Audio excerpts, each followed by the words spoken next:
सुप्रभात। मैं गीतांजलि लेके आई हूँ नॉन स्टॉप खबरें बाय एंड टाइम्स की ओर से। मध्य प्रदेश के सीएम शिवराज सिंह चौहान कोविड-19 के लिए सकारात्मक परीक्षण करने वाले भारत के पहले सीएम।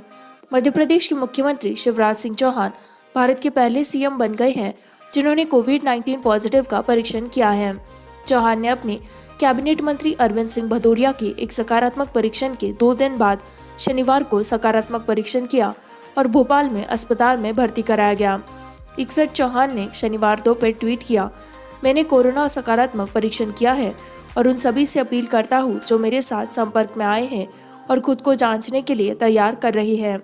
मेरे करीबी सभी को भी खुद को अलग करना चाहिए, चौहान ने ट्वीट किया।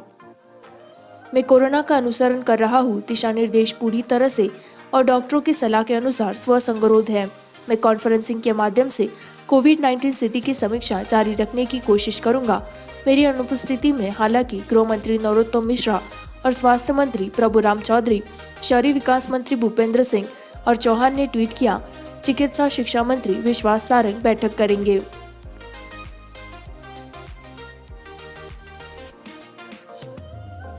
भारत के परीक्षण ने एक दिन में 4.20 लाख नमूनों का रिकॉर्ड बनाया।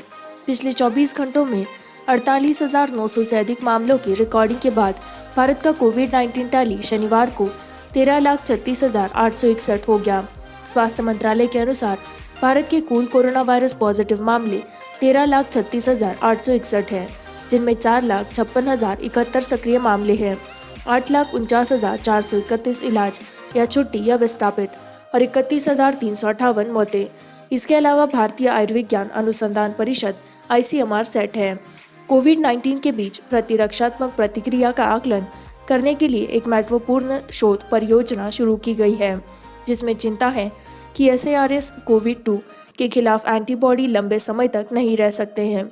महाराष्ट्र में 3,57,117 मामले, 1,99,749 तमिलनाडु और दिल्ली 1,28,390 अब तक रिकॉर्ड किए गए हैं, केंद्रीय स्वास्थ्य मंत्रालय के आंकड़ों के अनुसार।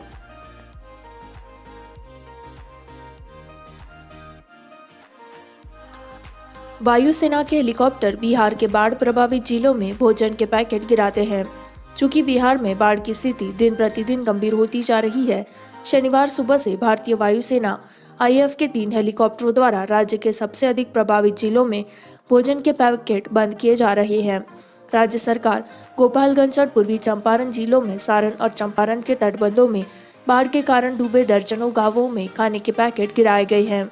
राज्य आपदा प्रबंधन विभाग के प्रमुख सचिव प्रत्यय अमृत वायुसेना के हेलीकॉप्टर दरभंगा, गोपालगंज और पूर्वी चंपारण के बाढ़ प्रभावित क्षेत्रों में खाद्य पदार्थों के पैकेटों को हटाने और स्थिति सामान्य होने तक जारी रहेगी। दरभंगा में जिला मजिस्ट्रेट डॉक्टर SM त्यागराजन ने हेलीकॉप्टर से उड़ान भरी। 10 जिलों के 74 ब्लॉकों में अब बिहार में बाढ़ से भारी बारिश और पानी के भारी डिस्चार्ज और कुछ टूटने के कारण प्रभावित हुए हैं। तटबंधों में एड आंकड़ों के अनुसार उन्होंने कहा कि राज्य में आज तक लगभग 9.60 लाख लोग बाढ़ से प्रभावित थे।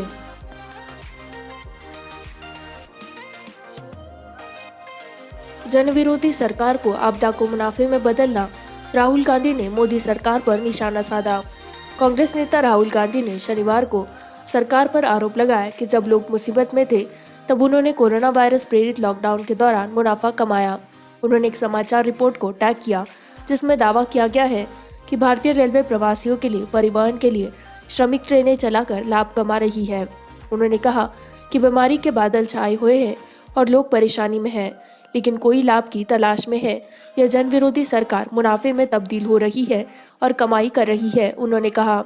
समाचार रिपोर्ट में दावा किया गया कि रेलवे ने लाभ कमाया। प्रवासियों को उनके मूल स्थानों पर ले जाने के दौरान श्रमिक विशेष रेलगाड़ियां चलाकर 428 करोड़ रुपए की एक जिला एक उत्पाद का चयन करने के लिए हिमाचल सरकार के प्रयासों की सराहना की। उन्होंने कहा कि उन्होंने कुछ समय पहले सुझाव दिया था, ये एक अच्छा विचार है, मैंने इसे कुछ समय पहले सुझाव दिया था। इसके कार्यान्वयन के लिए मानसिकता में पूर्ण परिवर्तन की आवश्यकता होगी, उन्होंने कहा। RBI ने श्रीलंका में $400 मिलियन की मुद्रा विनिमय सुविधा का विस्तार करने के लिए दस्तावेजों पर हस्ताक्षर किए। कोलंबो भारतीय उच्चायोग ने शनिवार को कहा, कि कोरोना वायरस की महामारी के कारण द्वीप राष्ट्र की जल निकासी विदेशी मुद्रा भंडार को बढ़ावा देने के लिए श्रीलंका में 400 मिलियन अमेरिकी डॉलर का मुद्रा विनिमय सुविधा प्रदान करने के लिए भारतीय रिजर्व बैंक ने आवश्यक दस्तावेजों पर हस्ताक्षर किए हैं। नवंबर 2022 तक उपलब्ध रहेगा। भारतीय मिशन ने एक प्रेस विज्ञप्ति में कहा। अप्रैल में श्रीलंका ने कहा कि यह दक्षिण एशियाई क्षेत्रीय सहयोग संगठन SAARC के तहत 400 मिलियन अमेरिकी डॉलर मूल्य की मुद्रा विनिमय के लिए RBI के साथ एक समझौता करने के लिए निर्धारित किया गया था। विदेशी भंडार को बढ़ावा देने और देश की वित्तीय स्थिरता सुनिश्चित करने के लिए रूपरेखा जो कि कोविड-19 महामारी से बुरी तरह से प्रभावित है। इसी के साथ मैं संवाददाता गीतांजलि आपसे विदा लेती हूँ। इसी तरह की नॉनस्टॉप खबरों को जारी रखने के लिए बाइन टाइम्स हिंदी को लाइक करें, सब्सक्राइब करें, शेयर करें।